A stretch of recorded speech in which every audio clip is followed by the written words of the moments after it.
Et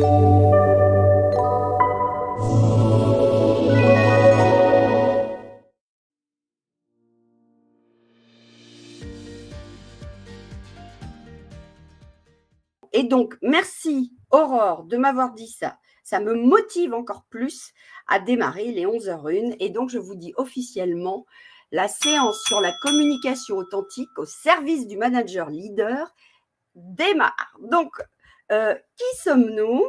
Donc, moi déjà, je suis Marie-Paul Le Gall. J'ai créé il y a 10 ans maintenant Inspiration Management et nous avons une forte conviction que nous souhaitons partager avec vous. Vos collaborateurs et vous-même, vous pouvez être efficient et être dans le bien-être si vous êtes bien aligné entre la tête, vous comprenez ce qu'on attend de vous et vous voyez le lien avec la communication authentique. Si vous n'êtes pas clair dans ce que vous demandez, dans ce que vous attendez des gens, ça ne peut pas fonctionner. Et souvent, il y a un manque de courage managériel et de fait, on n'ose pas dire les choses. Le cœur, c'est bien sûr tout ce qui concerne la motivation, l'engagement. Donc ça, c'est très important parce qu'en ce moment et après la pandémie, les valeurs associées au travail ont beaucoup changé. Donc, il y a des problématiques de motivation et d'engagement. Et puis enfin, le corps, c'est comment je fais concrètement, par exemple, pour être dans la communication authentique. Parce qu'on va voir, tout est dans la nuance. Si je suis trop abrupte, comme quelqu'un le mettait tout à l'heure, eh ben forcément, je vais braquer les gens et je ne vais pas atteindre mon objectif. Donc, cet alignement tête-cœur-corps est essentiel pour être dans la communication authentique.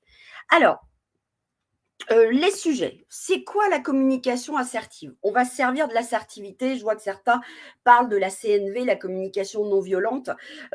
Tous les outils qui vous permettent d'avoir des pratiques concrètes pour être dans la communication assertive sont intéressantes. Maintenant, en une demi-heure, il faut faire des choix. Quels sont aussi les bénéfices d'une posture assertive pour les managers comme pour les collaborateurs? Comment, et vous voyez, je vois une belle faute d'orthographe aussi sur quels sont les bénéfices. Bon, vous voyez, l'authenticité, c'est aussi, je trouve, reconnaître en fait ses erreurs. Ah, vous m'avez perdu. Que se passe-t-il?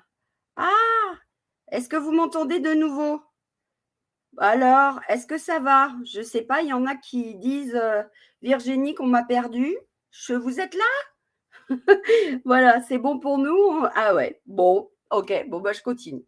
Donc, vous voyez, la communication authentique, je trouve, quand on est manager, c'est aussi, on va en reparler, reconnaître ses erreurs. Et comme ça, en effet de symétrie, ça permet de libérer le oser dire. Vous voyez, un des points que j'évoquais, c'est comment développer le oser dire. On s'aperçoit que les équipes les plus efficaces, les plus performantes, eh ben, c'est celles qui osent dire les choses. Et même y compris aux managers. Alors, on va voir aussi, on va revenir un peu sur aussi les écueils à éviter. Donc, 30 minutes chrono, ça va très vite. Donc, je resterai un petit peu derrière pour quelques minutes pour pouvoir répondre à vos éventuelles questions. Alors, qu'est-ce que la communication authentique? De quoi parle-t-on? En fait, c'est la capacité à s'exprimer dans une posture assertive. Assertive, c'est l'affirmation de soi. Ça veut dire quoi? J'ai un fond ferme. Par exemple, je veux faire un feedback à un collaborateur. Je vais lui dire les choses de façon ferme, claire et précise pour que vous voyez ma métaphore de tout à l'heure de l'alignement tête-cœur-corps fonctionne. C'est-à-dire que le fond est ferme, il n'y a pas d'ambiguïté et la forme est souple. Pour moi, pour être dans une communication authentique, il faut déjà avoir un objectif très clair. Quand je suis en coaching ou en formation managériale, je dis tout le temps, ayez un livrable attendu. À la fin de cet entretien, à la fin de cette réunion, je veux arriver à quoi? Et pour moi, ça doit être quelque chose de concret et opérationnel. Et vous voyez, ce qu'on utilise beaucoup, c'est la règle des 4 C. Qu'est-ce que je dois cesser de faire? Qu'est-ce que je dois commencer à faire? Qu'est-ce que je dois corriger? Et il m'en manque un, Angélique, mais tu vas nous trouver ça parce que je sais plus ce que j'ai mis. Commencer, cesser, corriger. Et il m'en manque un quatrième, mais c'est pas grave, il me reviendra peut-être tout à l'heure. En tous les cas, vous voyez, avoir une posture. Continuez, bien sûr, Marie-Paul, continuez. C'est aussi parfois de faire un entretien en disant aux gens ce que vous faites, c'est nickel, et être capable de factualiser ce que fait la personne pour qu'elle continue à le faire. Donc, la communication authentique, ça s'appuyait sur des faits et oser dire les choses. Mais en revanche, on ne doit pas être abrupt, pour reprendre l'expression de quelqu'un tout à l'heure. La forme doit être souple, c'est-à-dire que je suis à la fois dans le respect de la personne, mais en même temps, je dis les choses. Et je trouve pour ma part qu'on devrait apprendre à nos enfants à faire ça dès le plus jeune âge à l'école. Ça, ce serait bien utile pour la vie de tout un chacun partout, partout. Et pensez bien quelque chose, les uns et les autres, c'est que vous êtes responsable de votre communication. C'est-à-dire qu'une organisation va vous donner des objectifs à atteindre, va vous demander de rester dans une posture correcte, bienveillante, puisque vous savez que toute organisation vous demande d'atteindre des résultats, mais à la fois de ne pas créer trop d'arrêts maladie, de burn-out, etc., parce que ça, c'est pas possible. Donc, ils vont vous envoyer, on va dire, un message, mais assez générique. C'est à vous de faire attention à votre communication. Moi, je me souviens très bien d'une manager, il y a de nombreuses années, qui me disait « Marie-Paul, tu es la seule responsable de l'image que tu envoies et de la façon dont tu communiques. » Et ça, c'est à chacun d'être en vigilance par rapport à ça. Alors, c'est quoi les enjeux autour de tout ça? On va affiner, mais c'est bien communiquer.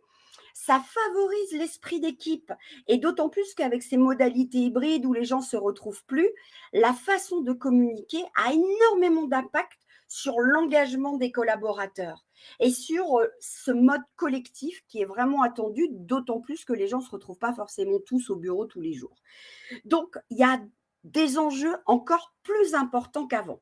Alors, je suis retombée sur quelques chiffres. Là, il y a l'Observatoire du management de 2021 qui a sorti une enquête et qui dit qu'en fait, 68% des collaborateurs trouvent que leur manager est plutôt un bon manager. Et c'est une hausse de 5 points par rapport à 2019. Donc, on a gagné des points. Et 78% des managers, c'est peut-être en symétrie là aussi, trouvent que la période justement de la pandémie, la période où il y avait des gens voilà, qui étaient en mode hybride chez eux ou carrément en confinement, ça leur a permis d'évoluer vers un management qui est plus humain. Plus humain. Donc, vous voyez les deux corrélés, ça peut favoriser la communication authentique, la communication à la fois dans le respect de l'être humain, tout en disant les choses. Et en parallèle de ce que je viens de vous dire, moi, je vois beaucoup de manque de courage managérial aussi dans les organisations. Donc, on a dit que cette communication authentique, ça permettait en fait aux gens d'être plus motivés. Mais évidemment, les gens ne sont pas motivés parce que vous leur demandez de l'être. J'adore ce petit schéma de Garfield. La vie, on va dire, la vie, c'est pas terrible, quoi. C'est bullshit. Mais quand même, tu pourras avoir une attitude plus positive. Et votre collaborateur, si vous lui dites juste ça, il va dire et penser encore la même chose, mais avec un grand sourire. Donc, une personne n'est pas motivée dans l'absolu, mais en fonction des choses qu'elle peut faire, des périodes de sa vie, etc. Et l'état de motivation d'une équipe, des collaborateurs, a quand même énormément d'impact sur la performance de cette personne ou de l'équipe. Et ce que j'ai noté en bleu, c'est que la façon de communiquer avec eux a beaucoup d'influence sur la motivation de chacun. En fait, on dit que beaucoup de collaborateurs rejoignent une organisation par rapport à la mission, par rapport à l'entreprise, par rapport à plein de choses, et que très souvent, ils quittent cette organisation à cause de leur manager de proximité et du fait qu'ils n'aient pas une bonne relation avec lui. Donc, cette communication authentique, elle est au cœur des enjeux, surtout que vous avez tous entendu parler de quiet quitting, vous avez entendu parler de la grande démission. Donc, aujourd'hui, pour réussir à fidéliser les meilleurs collaborateurs, être dans la communication authentique est très important. Mais pour pouvoir faire ça, ça veut dire que chaque manager doit prendre un peu de temps pour connaître son collaborateur. Parce que vous voyez, pour être dans la motivation et des signes de reconnaissance qui peuvent être positifs ou négatifs, pour moi, un signe de reconnaissance, ça peut être un feedback pour dire que ça ne va pas, par exemple. C'est un signe de reconnaissance. Mais pour réussir à faire ça de façon authentique et bienveillante à la fois, il faut bien connaître chacun de ses collaborateurs. Ça veut dire quoi concrètement? Ça veut dire qu'il faut mener régulièrement ce qu'on appelle des entretiens motivationnels pour découvrir ce qu'il a dans la tête, comment il fonctionne, c'est quoi ses canaux de communication préférentiels. Et à partir de là, je suis au-delà de ce que j'appelle le superficiel. J'ai des informations, en fait, sur les canaux de communication de chacun de mes collaborateurs. Ça veut dire quoi? Je ne vais pas manager à la personnalité. Pour moi, ça, c'est une erreur. Je manage en fonction des compétences et des motivations de chacun. Mais en revanche, parce que je sais comment fonctionne Marie-Paul, Angélique, Jennifer, Didier ou Valérie, je ne vais peut-être pas leur parler de la même façon, pas au même moment, parce que la communication authentique peut avoir finalement des habits un petit peu différents pour chacun des collaborateurs. Ça veut dire qu'il faut apporter de la nuance, il faut aller au-delà de la communication avec les gros sabots que certains utilisent. Donc, comment ça marche concrètement le oser dire au service de la relation. Ça veut dire que je suis capable d'affirmer ma position, mais toujours, comme je vous le disais, en étant respectueux de l'autre. C'est être vrai, être soi-même, livrer éventuellement ses sentiments, mais par exemple, ça veut dire, si je suis en colère, je peux dire à quelqu'un calmement que je suis en colère. Livrer ses sentiments, ce n'est pas se laisser emporter par ses émotions. C'est être capable de les verbaliser pour mieux les gérer au service de la communication authentique. J'essaye plutôt de maîtriser mon environnement plutôt que de chercher à changer le système. Je vous donne un exemple concret. Moi, j'ai quand même quelques clients qui m'ont dit, bon, bah écoutez, maintenant la pandémie, c'est fini, le télétravail, c'est fini, tous retour 100% dans les bureaux. Bah, ça passe plus aujourd'hui. Le monde a changé. Il n'y aura pas un retour en arrière total à tous 100% du temps au bureau. Les jeunes générations attendent au moment du recrutement, alors que, comme je le disais tout à l'heure, ils ont le pouvoir de leur côté actuellement. Bah, eux, ils veulent aussi une partie de télétravail. Hein. Donc, on maîtrise l'environnement plutôt que de vouloir revenir à un monde qui n'existera plus. On joue carte sur table, on est toujours sur la base d'objectifs précis. C'est ce que j'évoquais tout à l'heure, le livrable attendu à la fin de chaque entretien. On recherche des compromis, on négocie si possible. Et en tous les cas, on doit être à l'aise dans le face-to-face. Vous voyez, on écoute l'autre. Vous savez, il y a deux types d'écoute. Hein. L'écoute pour comprendre, l'écoute pour convaincre. Là, on est vraiment dans l'écoute pour convaincre. C'est l'empathie, c'est se mettre à la place de l'autre. Et vous voyez, l'empathie, c'est une posture de la bienveillance. On entretient des rapports plutôt basés sur la confiance. Et vous savez que la confiance, ça met beaucoup de temps à se construire. Ça se construit en millilitres et ça se détruit en litres. Je crois que c'est Sartre ou Camus, je ne sais plus qui a dit cette magnifique phrase, j'ai un doute. Alors, c'est quoi les bénéfices? On en a un petit peu parlé, mais c'est quoi les bénéfices pour les managers et les collaborateurs? En quoi, finalement, cette communication authentique, elle va servir la relation? Alors, le manager, ça renforce sa crédibilité parce que, mine de rien, on parle beaucoup de courage managérial. Bah, la parole authentique, c'est un moyen concret de montrer qu'on est dans ce courage managérial. Ça nourrit aussi la propre confiance en soi du manager parce qu'il ose dire les choses. Et moi, je trouve que quand j'ai fait passer un message, moi, je suis plutôt fière de moi. Je me dis, bah tiens, je l'ai dit, ça me grattait depuis un moment, je l'ai dit. Ça l'humanise aussi, ça développe la relation, la confiance, tout ça, on l'a dit. Et on doit être capable de faire passer des messages, même difficiles, de façon tout à fait constructive. C'est pas du tu qui tue. Vous voyez l'expression le tu qui tue? Je balance une opinion à quelqu'un, je lui dis écoute, tu es agressif face au client, ça va pas du tout. Ça, c'est pas correct. Ce n'est pas une communication authentique basée sur un fond ferme et une forme souple. L'assertivité permet de dire les choses de façon factualisée au service de l'efficacité de mon message.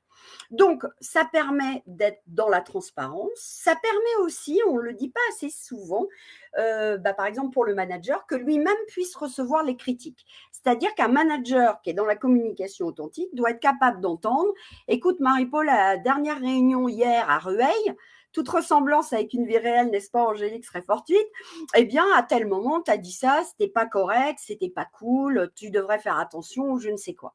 Donc, on doit être capable aussi de réagir correctement à une critique parce qu'on doit apprendre à faire du feedback en 360, c'est-à-dire que tout le monde fait du feedback à tout le monde. Et moi, ce que je trouve très intéressant dans la communication authentique, c'est qu'on est modélisant. Vous savez, on parle beaucoup de la symétrie des relations dans la communication. Si je suis authentique, j'invite mes collaborateurs à l'être davantage. Et ça sert à être comment beaucoup plus performant parce qu'on gagne du temps. Donc, c'est vraiment très gagnant pour tout le monde. Et d'ailleurs, vous voyez, pour les collaborateurs, c'est la même chose. Regardez, j'ai noté, leur permet en miroir d'avoir la même posture aussi entre collaborateurs. Si moi, manager, je suis modélisante, entre eux, il va y avoir une sorte de viralité positive sur cette façon de fonctionner en communication authentique. Ça favorise les échanges, la solidarité, ça libère la parole et puis ça installe aussi la coopération entre les gens et avec vous. Et puis, je vous dis, c'est un gain de temps dingue. Il y a quelqu'un que vous connaissez peut-être qui s'appelle Lancioni, ça y est, le nom me revient, et qui a écrit un bouquin sur les 5 dysfonctionnements de toute équipe. Et il dit que les équipes les plus efficaces, c'est celles qui osent se dire les choses et qui n'ont pas peur de la confrontation d'idées. Et ça passe par la communication authentique. Alors finalement, pourquoi on a autant de freins quand on voit tous les bénéfices ? Parce que derrière, il y a beaucoup de peur. Peur de ne pas plaire, peur d'être rejeté, peur que la personne n'aime pas ce qu'on lui dit. La semaine dernière, j'étais en formation avec un groupe et quelqu'un me dit « Oui, mais tu comprends, moi, si je lui dis ça, il ne va pas apprécier. » Oui, et alors ? Oui, faire un feedback à quelqu'un, forcément, il ne le prend pas forcément bien. Et encore, on s'aperçoit qu'avoir des feedbacks authentiques, constructifs, factualisés, c'est une source de motivation pour les gens. Mais sur le coup, qu'est-ce qui bloque ? C'est l'ego. Il y a beaucoup trop d'ego et ce qui fait que derrière, on n'ose pas être dans la communication authentique. Et puis, c'est aussi parce que les gens ne savent pas toujours faire. C'est pour ça que c'est important d'avoir une intention qu'on appelle zone verte. Vous voyez, on a mis pas mal de vert dans ce slide. Il faut que la communication authentique soit au service d'un objectif et soit pas, au contraire, là juste pour prouver que j'ai raison, quoi. Vous voyez, c'est cette histoire d'ego qui est très mauvais. Ça, c'est une intention qu'on appelle en zone rouge. Je veux balancer quelque chose à l'autre parce que je veux tout dire, vous voyez, sans filtre, et je veux juste montrer que j'ai raison. Et puis, être authentique, comme on l'a dit, c'est pas être brutal, mais c'est pas être naïf non plus. On ne peut pas tout dire à tout le monde au fil de l'eau. Il faut quand même être en vigilance, comme je le disais tout à l'heure, parce que tous les collaborateurs sont différents et tout un chacun n'est pas capable d'entendre toute l'authenticité. Je me rappelle des premières années où j'ai fait du coaching, quand quelqu'un me disait « Marie-Paul, vraiment, dites-moi les choses, je suis là pour les entendre ». Et bien moi, bêtement, je croyais ça, c'est pas vrai. Donc, la communication authentique, elle doit se faire au fil de l'eau et on teste des choses pour voir comment la personne réagit. Donc, concrètement, qu'est-ce qui fait qu'on montre qu'on est dans la communication authentique ? Le ton de la voix, le regard, le corps, tout est cohérent. Vous voyez, on parle de congruence entre ce que je dis, ce que j'exprime et mon visage. La communication authentique, c'est si on me demande si je vais bien et que je vois ou que je demande à quelqu'un est-ce que tu vas bien et qu'en face il me fait ouais, ça va. Vous voyez que mon corps dit non et que mes phrases disent oui. Quand vous avez un doute, l'authenticité est davantage dans le corps que dans les mots. Le mot, on peut être en vigilance sur ce qu'on dit. Le corps, c'est plus difficile à le maîtriser. Donc, être authentique, en plus, c'est une forme de reconnaissance. Ça veut dire que la personne qui est en face de moi, je la trouve digne d'intérêt. Je lui montre qu'elle compte pour moi. Et là, j'envoie vraiment des messages très positifs en disant « Tu es une personne importante pour moi, c'est pour ça aussi que je prends le temps de te dire les choses, même si c'est quelque chose de difficile. » Donc, la reconnaissance, elle est aussi dans la façon de communiquer, avec respect et authenticité. Et là, ça marche vraiment mieux. Alors, on a parlé beaucoup du one-to-one. Donc, bien sûr, c'est très intéressant pour la communication authentique d'être dans j'individualise chacune de mes actions de communication, mais je peux aussi utiliser la communication collective comme un levier pour fédérer. Par exemple, je suis en retard sur mes objectifs. J'ai une réunion d'équipe. Je peux tout à fait dire à la totalité de l'équipe bon, écoutez, là, à date, on est à moins 25% par rapport à nos objectifs. Je pense que ça va être super dur, mais je pense qu'on peut remonter en tous les cas encore ensemble. Donc, qu'est-ce qu'on va faire? Ne mentez pas à vos collaborateurs. Moi, j'ai été commerciale à une époque. On me donnait des objectifs, à peine on me les donnait, je n'y croyais pas. Ils étaient tellement irréalistes, ce n'était pas authentique et résultat des courses, ça démotivait les gens, quoi. Donc, on dit qu'un objectif doit être smart, hein, spécifique, mesurable, ambitieux, réaliste et dans un timing. Ça ne doit pas être irréaliste. Là aussi, de l'authenticité. Et vous voyez, je me suis rendu compte que le meilleur moyen d'avoir des objectifs collectifs motivants, c'est de demander à l'équipe, d'après vous, où on peut arriver, quoi. Et quand vous faites co-construire la solution, vous créez beaucoup plus d'engagement et vous permettez en fait aux collaborateurs d'augmenter leur probabilité d'atteindre le résultat. Moi, j'aime beaucoup fonctionner comme ça. Alors, on a parlé de se dire les choses. Ça veut dire quoi? Transparence. Mais ça veut dire aussi accepter l'erreur. Vous n'aurez pas d'authenticité, de communication authentique si vous n'acceptez pas l'erreur, les vôtres et celles de vos collaborateurs. Parce que forcément, quand on est dans l'authenticité, de temps à autre, on peut être un peu maladroit, de temps à autre, c'est pas le bon moment. Mais je trouve que quand on pèse le côté positif de la communication authentique avec éventuellement les objections à être dans la communication authentique, bah, la balance, elle va quand même vers la communication authentique, même s'il y a quelques petites erreurs qui sont là. Parce qu'on est dans une logique, en fait, en communication, où on avance, on recule, on ajuste, on se trompe. Il faut aussi savoir s'excuser. Hier, je t'ai dit ça, bon, je pense que j'ai été un peu maladroite. Il vaut mieux dire ça parce que vous développez comme ça une culture du feedback aussi, comme je l'évoquais, sur le 360 degrés dans l'équipe. Il faut qu'eux aussi viennent vous dire les choses. Restez positif. On est, je vous en dirai un mot tout à l'heure, face à la morosité ambiante. On a vraiment envie de créer une offre qu'on a appelée l'offre vitaminée pour dire, mais envoyer du sucré, envoyer de la couleur. Le monde est gris en ce moment, en ce début d'année, et il faut vraiment être positif pour se dire les choses, pour donner envie aux gens d'être toujours dans cette logique de l'authenticité qui nous permet de se sentir mieux aussi. Vous voyez, on évite aussi d'être schizophrène à raconter des mensonges à l'un, à l'autre, mais qu'est-ce que c'est fatigant. Ce qui marche aussi, c'est que pour permettre aux gens d'être authentiques, il faut encourager bien sûr l'autonomie, mais pour encourager l'autonomie, il faut fixer un cadre. C'est-à-dire que les collaborateurs, ils peuvent dire plein de choses. Ça ne veut pas dire que forcément, moi, manager, je vais accepter tout ce qu'ils m'ont dit, tous les changements qu'ils me demandent, par exemple. C'est-à-dire qu'il faut être clair sur c'est quoi le cadre de notre mode de fonctionnement dans l'équipe, c'est quoi les zones de liberté des uns et des autres, mais c'est quoi aussi les limites? Où est-ce que je décide, moi? Parce que sinon, vous allez faire croire que comme on est dans un monde de communication authentique, moi j'entends, vous savez, il y a beaucoup, beaucoup de croyances autour de ça. C'est t'es un peu trop bon, trop pip, tu vas être dans un monde de bisounours. Non, non, non, il y a des limites. Ce n'est pas parce que on est dans la logique du 360 degrés que j'évoquais tout à l'heure que je ne vais pas garder ma place de manager et décider de certaines choses. Mais il faut être clair sur ce cadre pour permettre aux gens de libérer l'authenticité. Et une autre façon aussi de montrer qu'on est dans la relation de confiance, c'est de donner la main aux collaborateurs tant qu'ils peuvent, des sujets qui les concernent, mais ils gèrent entre eux. C'est-à-dire que moi, manager, je les laisse prendre des décisions entre eux. Ça veut dire qu'il y a un gros travail à faire sur soi en tant que manager, c'est de lâcher le contrôle.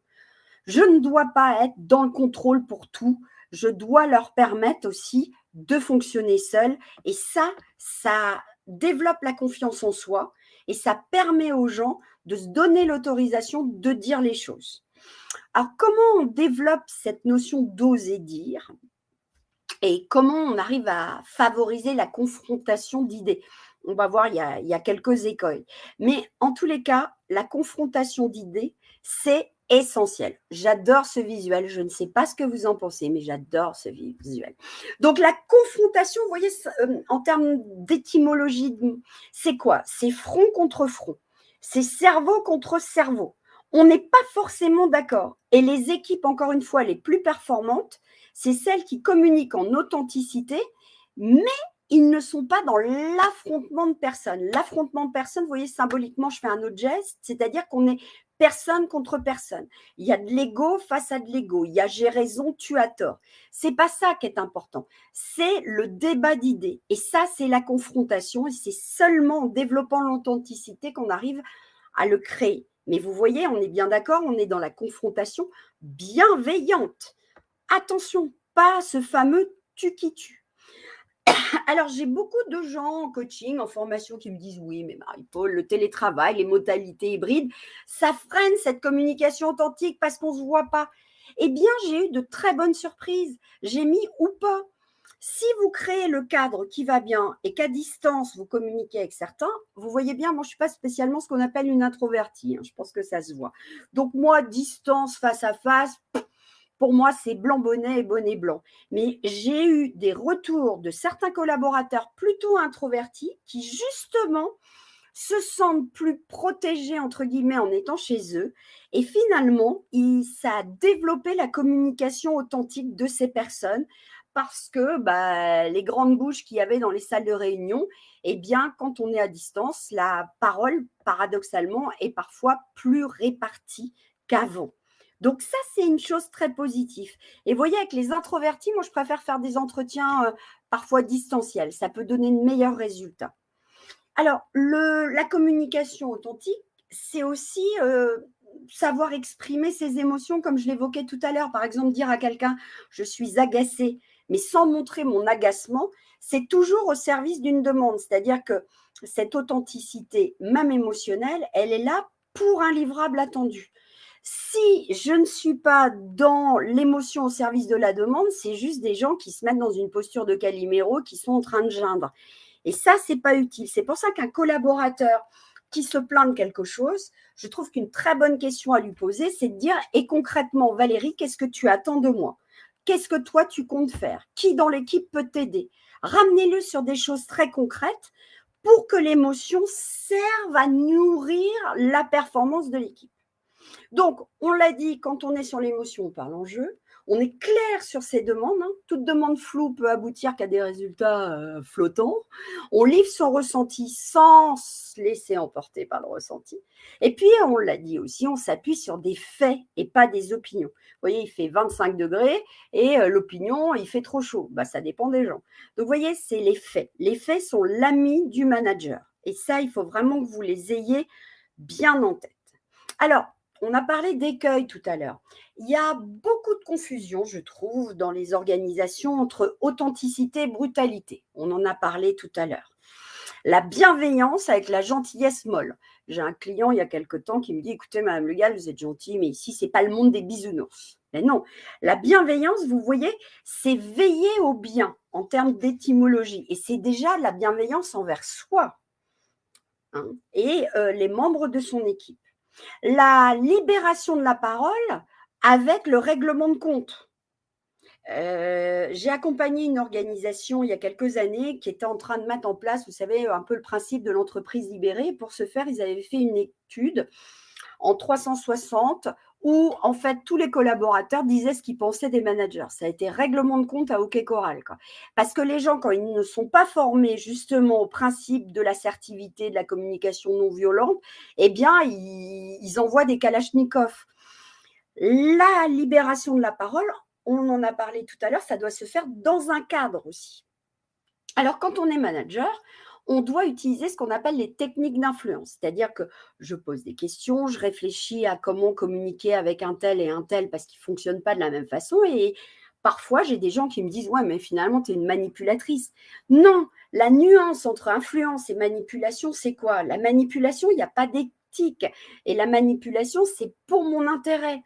Les techniques d'influence, quand on fait de la vente, quand on fait du management, on est dans des techniques d'influence. Sinon, on ne sert à rien et on n'a qu'à nous remplacer par des tableurs Excel. Non.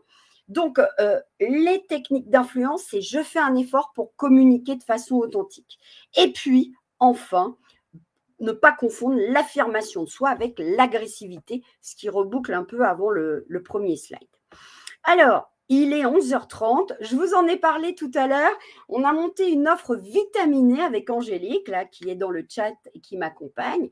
On 5 capsules pour être positif, gérer le collectif, donner du sens, développer le positif, on en parlait tout à l'heure, surfer aussi sur le changement permanent et puis se gérer soi-même pour réussir finalement à performer et savoir mieux communiquer.